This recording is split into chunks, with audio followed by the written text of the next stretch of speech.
Hi everyone, welcome back to my channel. My name is Krista and I'll be doing your April 2019 general and love forecast for the sign of Aquarius. So this is for Aquarius sun, moon, and rising signs.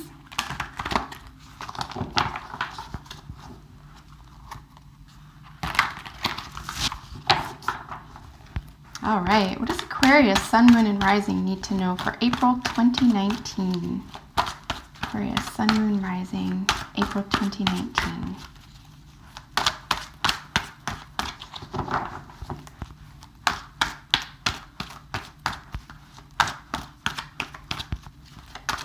Aquarius, sun, moon, rising, April 2019. All right, so we're doing a really nice, simple yet comprehensive 7-card spread today. And I will be using the bottom of the deck card for general energy for you.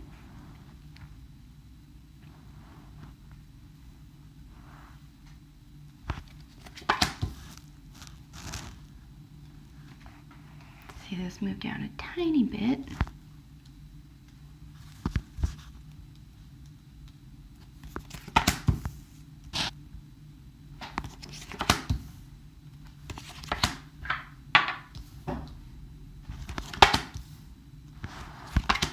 Really nice.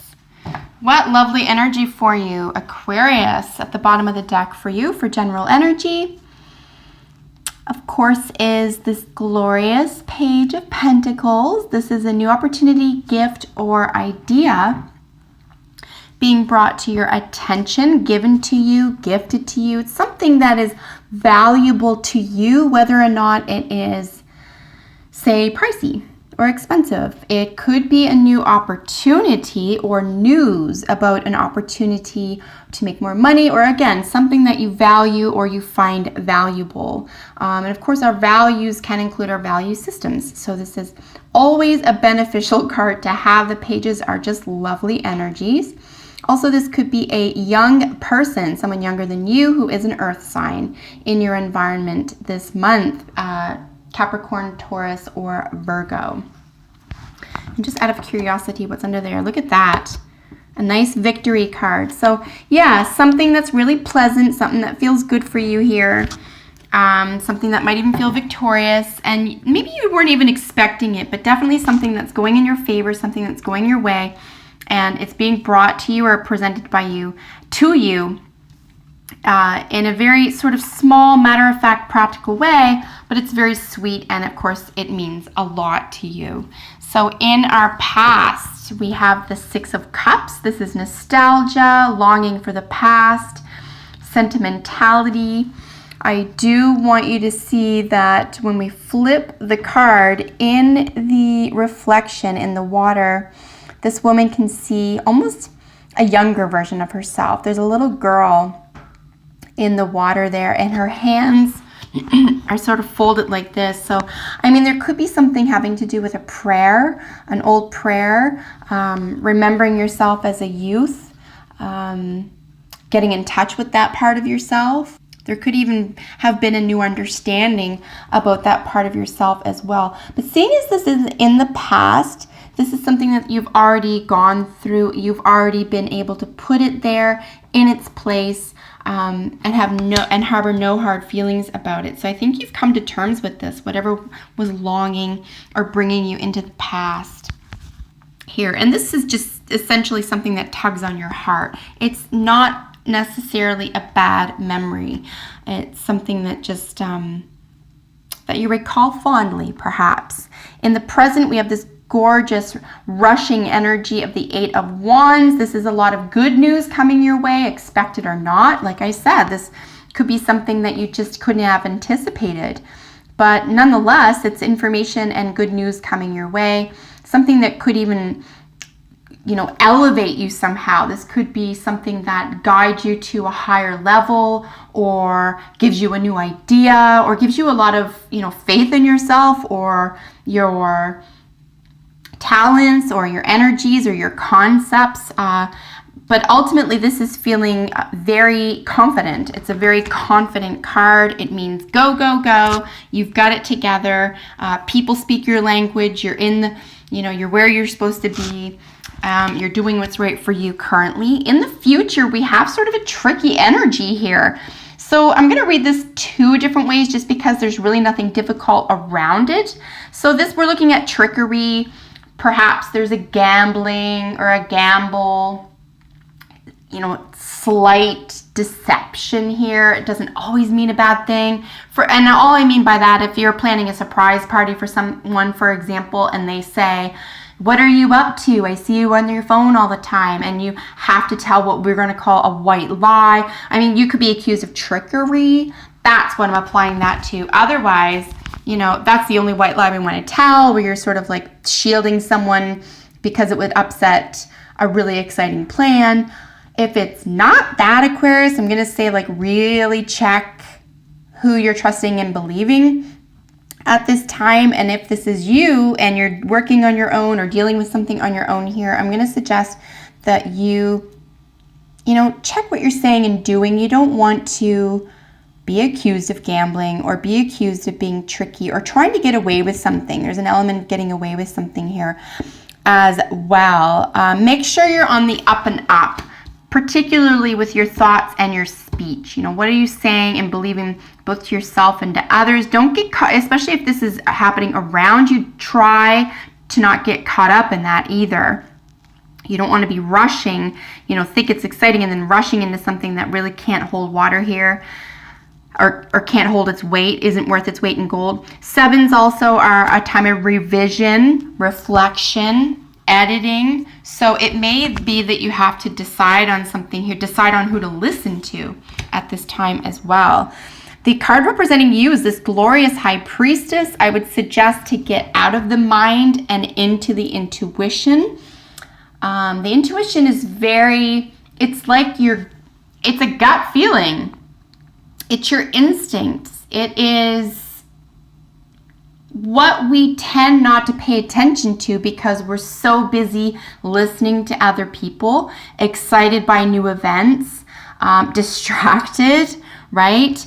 Feeling good about putting something behind us. I mean, it's not good or bad here. It's just you're in the middle of what you are in the middle of, and it is what it is. But the High Priestess here is the undercurrent. This is the underbelly. This is behind the scenes. This goes beyond secrets, by the way. The High Priestess is like secrets, whatever, secrets, schmeekrits. High Priestess owns subtlety. This is, the essence of subtlety. This is, auras, right? We're past language here. This is past symbolism and language. This is pure intuition. So, and because this represents you, I would abide by this. In fact, you might even be nodding your head right now and saying, yeah, I know. This is literally the only thing that's working for me right now because, when I do emotional stuff, this is where I am. When I'm busy, this is where I am. When I'm thinking, this is where I am. When I think about what I have or what I want, this is where I am. And it's almost like, I wouldn't say these are small, petty energies. I mean, we're all above a 6 here, so it's not, small beings or anything. But it doesn't measure up to your intuition. And this is where you're going to find the most strength. And this is where you're going to find the most precise answers and awareness, right? So out of the thoughts into the intuition. Here with other information, this glorious 10 of Cups. So you can see here, this is happy, chubby Buddha.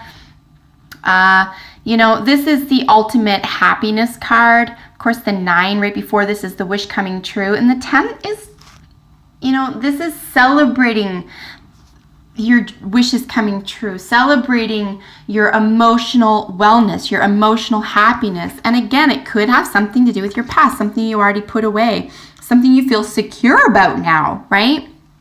So other information that is available to you and very closely aligned, I might add, your intuition isn't necessarily your emotions.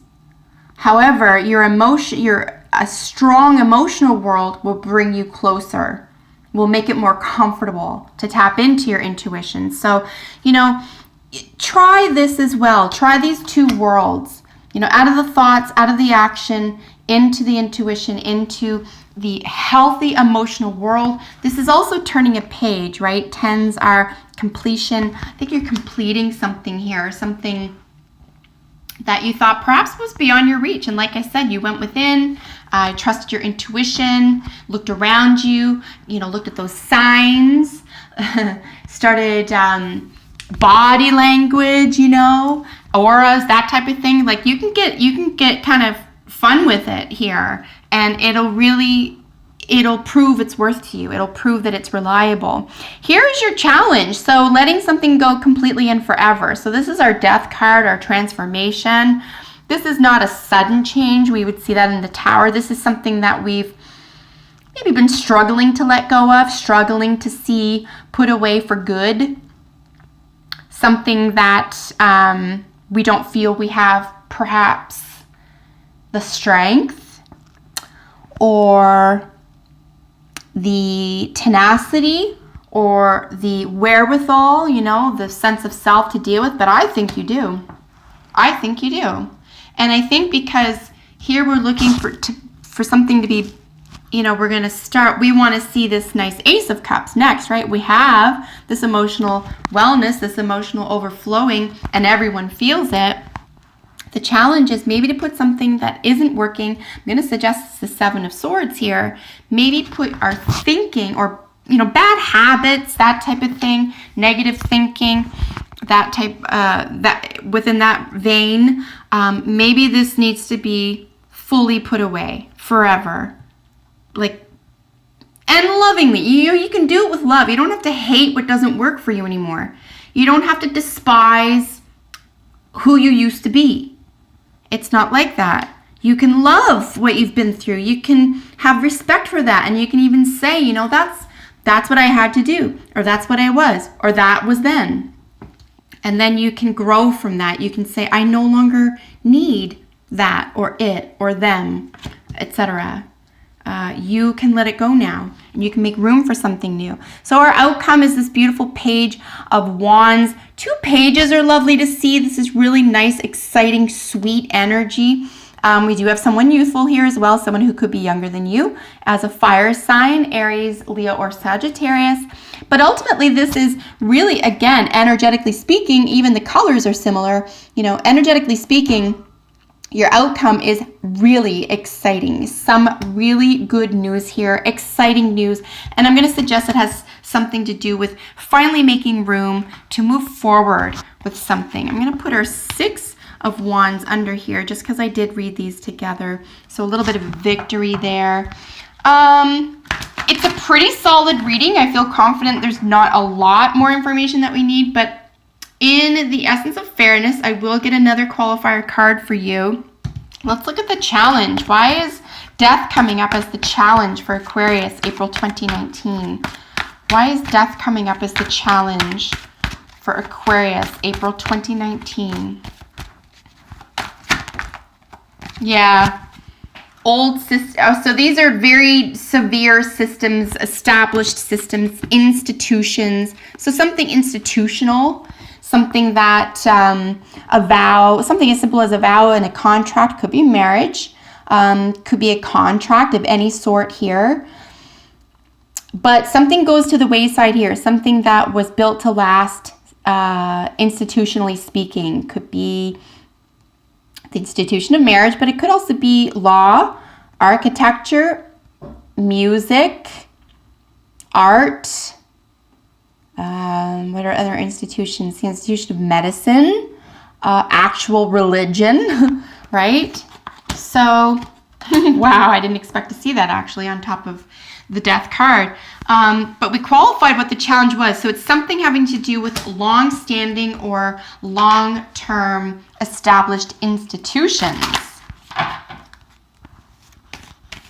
Very interesting here. Very, very interesting for you. I do think it's going to be an exciting month for you. I don't see anything terribly upsetting or negative or challenging here necessarily. I think it's just making room for something new. It could even be here that you have to, put your ideas or thoughts about something that is established, You know, maybe you thought it was going to be more powerful or provide you with something that it didn't, and you're going to have to let that go. Here we have Spirit. You know, Aquarius, this could very well be a strictly spiritual reading for you. I know that each and every one of you is dealing with something unique in your own life, but this could be spiritual minded. We are dealing with some intense high power energies here, especially around institutions, death and renewal, intuition, right? So source energy, this is spirit, pure spirit. I think you may know more than you're giving yourself credit for. As another example, you could simply be distracted and it's holding you up, taking up space, not letting you concentrate. Those are some other themes. But ultimately, when we see the eagle, when we see pure source energy, this is basically, in my view, the eagle in that deck is very energetically related to the Ace of Cups in the traditional tarot. So really beautiful, pure energy is available for you there. But just think of what an eagle is, right? What is an eagle? I mean, they're an apex predator, okay? They soar high above. They see everything.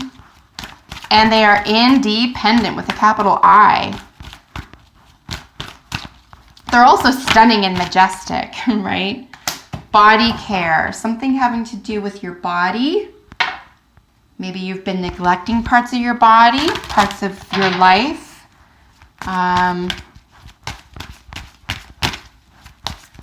Maybe you've been overdoing it on the body.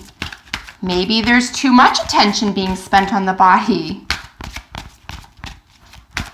Maybe you feel like you're in over your head and you want it to stop, or you need a change. Wow. So this came out sideways, so I pulled it, and then when I pulled it, this flipped out with it. Religious factors. Your love life is influenced by your religious upbringing and spiritual path. I do read this as any cultural differences. You can interchange religious with culture. You could be, you know, in the middle of a culture war, or something that's, you know, if you're dating or working with someone, for example, who is very, very different from you, comes from a different background. This is very much influencing your current state right now, but, you know, not to spin it, not to overdo it on the, you know, spiritual front here, but could very well be an extremely spiritual month for you in terms of personal development. And then trust. The situation is calling for you to have faith. Yes, don't give up. Whatever you do, don't give up. I think if there's any issue around, say, searching, if that word makes sense to you with regard to searching, seeking, contemplating, anything that feels like you're spinning your wheels, anything that feels like that, I'm going to suggest that whatever that relates to, when you hear, you know, whatever strikes your fancy when you hear that, that's what we're going to stop spinning our wheels on and use our intuition around. Ask for help from source. Great time for you to ask for help from source. Change in the wind. Yeah, super duper change. Big change. Something's got to change. Something's got to die and be reborn here, right? For you to become who you're trying to be, who you really are. Change in the wind. And I think this is really positive actually for Aquarius. No other sign is going to be able to handle these types of changes so swiftly, you know, in a month. But you can. This is what you're built for. This is up your alley. You can handle this. You really can. And this is actually probably very good for you. It's going to help develop you in a very positive way. And it's going to help you have more faith in yourself because you've heightened your intuition. And you're going to know exactly what you want and you don't want. And you're not going to have anything that doesn't work for you any longer or doesn't belong in your life any longer to cling to, because it'll be gone. And you've opened up a new avenue of personal development for yourself. Very strong spiritual and religious and personal development energy here. But But all the same, I just see a really positive outcome by the end of the month for you. Stay excited, right? Don't get brought down by anything. Stay excited, stay positive, and be willing to make some significant changes or welcome significant changes in the month of April. So Aquarius, that is your reading. I look forward to seeing you in the next video. Take care and bye for now.